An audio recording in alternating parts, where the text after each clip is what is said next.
Chapter 44 of Puss in Boots Jr. and Tom Thumb. Stolen Barley. But no dog molested them, and after a while Puss Jr., Tom Thumb, and the blackbird came to a baker's shop. Outside his door stood the baker, whip in hand, and a small boy, weeping bitterly. "What is the matter?" asked Puss Jr. Charlie stole the barley out of the baker's shop. The baker came out and gave him a clout, which made poor Charlie hop. Puss Jr. looked at the big baker's flushed face and little Charlie's tearful eyes. "Don't strike him again, please," said Puss. The baker dropped his whip on the sidewalk. "Perhaps I've whipped him enough," he said. "But it's a bad boy who steals, and Charlie certainly stole my barley, for there is the bag on the ground just where he let it drop when I caught him." Yes, it certainly was so.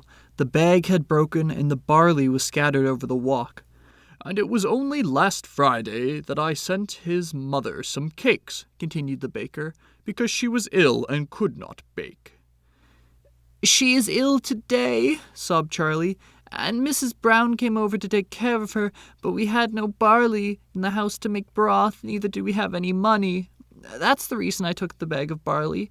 I didn't mean to steal it." "What?" cried the baker. "Is your good mother sick? Take her the barley and tell her to pay me when she can."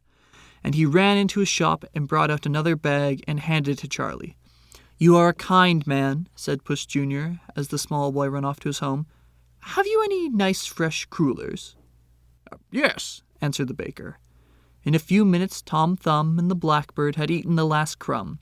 You see, a cruller was as big as little Tom. In fact, he could crawl through the hole, so he and the blackbird were quite content to eat the crumbs. End of chapter 44. Recording by Pigeau.